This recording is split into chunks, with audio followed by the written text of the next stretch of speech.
Kritik tidak hanya dari mahasiswa, guru besar, akademisi, 13 Agustus lalu juga menyuarakan ini. Pemerintah menganggap ini hal yang serius nggak, Mas? Ya tentu pemerintah menganggap ini sesuatu yang penting. Dengan apa? Dan saya kira kalau kritik ini datang dari masyarakat, dari akademisi, dari mahasiswa, dari kelompok masyarakat sipil, saya kira kan basisnya yang harus kita baca, basisnya adalah kepedulian.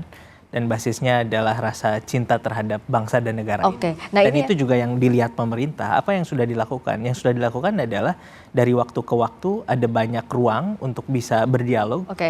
Dalam hal ini apakah langsung dengan presiden, dengan para menteri, atau dengan jajaran pemerintah di level daerah dan lain sebagainya. Dan tentu yang dilakukan pemerintah bahasanya adalah bahasa kebijakan, bukan bahasa dialektika gitu. Dan meskipun ini masih dianggap tidak puas oleh rekan-rekan mahasiswa, sebenarnya kawan-kawan, Mora, ini sebenarnya apa bare minimumnya di satu titik teman-teman mahasiswa menganggap bahwa kami sudah tidak perlu lagi turun ke jalan karena sudah ada perbaikan yang dilakukan. Apa bare minimum itu di saat tidak dianggap lagi tone deaf pemerintah seperti yang disuarakan di media sosial? Ada 3 unsur dari partisipasi bermakna sebenarnya bagi masyarakat sipil dalam penentuan kebijakan pemerintah. Dan satu hal yang selalu luput dilaksanakan oleh pemerintah. Apa itu? Adalah right to be considered. Adalah hak masyarakat untuk dipertimbangkan dalam memutuskan kebijakan. Karena itu kan sifatnya kan imaterial. Jadi itu gampang untuk didalihkan oleh pemerintah. Tapi itu terbukti lewat apa? Itu terbukti lewat gap kebijakan tadi. Dan satu hal lagi, gimana mungkin kita bisa berekspektasi bahwa pemerintah itu mau mendengarkan kritik ketika keputusan dari Mahkamah Konstitusi nomor 40 tahun 2026 tentang pemisahan anggaran MBG dengan anggaran pendidikan saja tidak didengarkan. Meskipun memang dia mengatakan di tahun 2028, tapi seharusnya sejak era APBN tahun ini tuh sudah ada upaya untuk pengecilan dan juga efisiensi. Biar nggak terjadi apa? Biar nggak terjadi shock di anggaran tahun depan ketika dia dipisahkan sepenuhnya dari anggaran pendidikan. Sekarang kan bebannya kan sekarang berada di pemerintah. Bolanya ada di pemerintah. Karena mereka menolak untuk melaksanakan itu dan anggaran BGN masih 240 triliun, masih predator, masih mengambil anggaran pendidikan.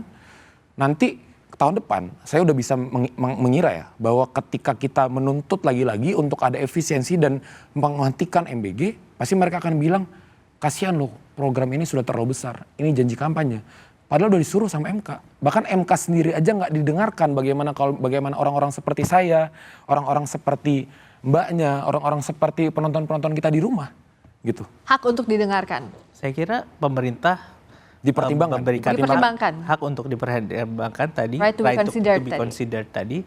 Saya kira itu yang menjadi basis bagaimana kebijakan-kebijakan selama ini dilakukan, karena prosesnya itu dilakukan secara benar gitu ya, mekanismenya juga dijalankan berdasarkan perencanaan dilakukan oleh Bappenas, kemudian ada konsultasi juga dengan DPR dan lain sebagainya. Saya kira proses untuk pengambilan kebijakan itu bisa kita lihat dan saya kira itu yang menjadi pegangan pemerintah melakukan. Ini penting karena saya jadi ingat.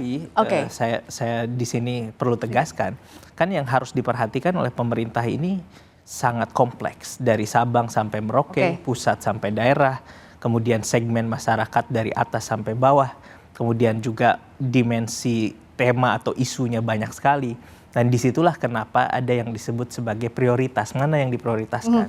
Maunya kan menyelesaikan semua, tapi ada keterbatasan ruang fiskal misalnya. Di situ ada keterbatasan waktu, ada prioritas yang harus diutamakan sih karena sifat urgensi dari penerima manfaatnya. Saya jadi ingat tulisannya Mas Fat 2018, generasi awam reformasi harus merawat semangat reformasi ini. Kalau Mas sekarang jadi aktivis, bakal turun ke jalan nggak dengan kondisi negara saat ini? Saya kira kita sebagai pelaku demokrasi gitu ya, kan menyadari bahwa ada ruang dan ada peran-peran yang dilakukan.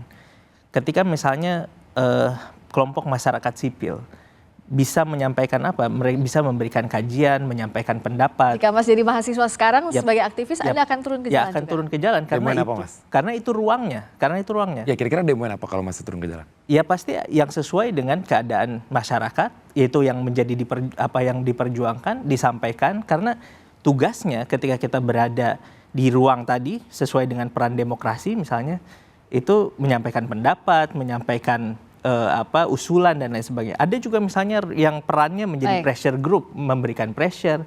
ada perannya melakukan proses, misalnya partai politik melakukan rekrutmen politik, melakukan kerja-kerja partai politik. Nah, pemerintah dalam hal ini eksekutif, tugasnya adalah membuat kebijakan dan melaksanakan kebijakan. DPR tugasnya apa? Tugasnya melakukan legislasi. Dan bare Jadi minimumnya, demokrasi itu punya ruang dan punya peran-perannya. Oke, termasuk yang ditunggu-tunggu adalah hak untuk dipertimbangkan itu bisa dilaksanakan oleh pemerintah. Terima kasih Mas Tamora, terima kasih Bung Fat sudah hadir di Rosi. Saudara, terima kasih Anda telah menyaksikan Rosi. Kita jumpa lagi Kamis depan hanya di Kompas TV Independen Terpercaya. Saya Friska Clarissa. Selamat malam, sampai jumpa.